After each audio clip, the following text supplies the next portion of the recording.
கொடைக்கானலில் 35 வருடத்திற்கு மேல் பழமை வாய்ந்த ஊராட்சி ஒன்றிய தொடக்கப்பள்ளியை சீரமைத்து தர வேண்டும் என கோரிக்கை எழுந்துள்ளது. திண்டுக்கல் மாவட்டம் மச்சூர் கிராம பகுதி கொடைக்கானல் தாலுகா பண்ணைக்காடு பேரூராட்சிக்குட்பட்டது. இந்த கிராமத்தில் 300க்கும் மேற்பட்ட குடும்பங்கள் வசித்து வருகின்றன.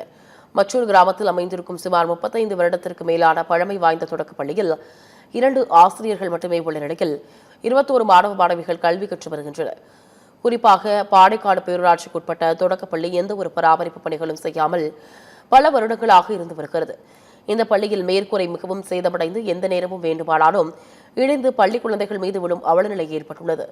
இதுகுறித்து சம்பந்தப்பட்ட அதிகாரிகள் கோரிக்கை வைத்தும் தற்போது வரை எந்த ஒரு நடவடிக்கையும் எடுக்கப்படவில்லை என்று குற்றம் சாட்டுகின்றனர். எனவே உடனடியாக மாவட்ட நிர்வாகம் தலையிட்டு பெரும் அசம்பாவிதம் நடப்பதற்கு முன்பாக ஊராட்சி ஒன்றிய தொடக்கப்பள்ளியை சீரமைத்து தர வேண்டும் என்று பள்ளி குழந்தைகள் பெற்றோர்கள் கோரிக்கை விடுத்துள்ளனர். எங்க ஊர்ல ஊராட்சி ஒன்றிய தொடக்கப்பள்ளி அதுதான் எங்க ஊரோட அடையாளமேவும். நானும் அந்த ஸ்கூல்ல தான் படித்தேன். அங்க என்னன்னா, நான் படிக்கும்போது இருந்தே மேற்கூரை ஸ்கூலோட மேற்கூரை ஒழுகிக்கிட்டே இருந்துச்சு. இப்போ அது ரொம்ப டேமேஜ் ஆன நிலைமையில இருக்கு. பிள்ளைங்க எல்லாரும் வீட்ல இருந்து அனுப்புறது கொஞ்சம் கவலையோட அனுப்புறாங்க. அதை சரி பண்ணி கொடுக்கணும். நாங்களும் நிறைய மனுவெல்லாம் கொடுத்தோம். ஸ்கூல்ல நானும் எஸ்எம்சியில மெம்பரா இருக்கேன். கொடுத்தோம். இது வரைக்கும் எதுவுமே கண்டுக்கல. ஒரு ஸ்கூலுக்கு கவர்மெண்ட் தரப்புல இருந்து ஒரு பெயிண்டிங் கூட பண்ணி கொடுக்கல இது வரைக்கும்.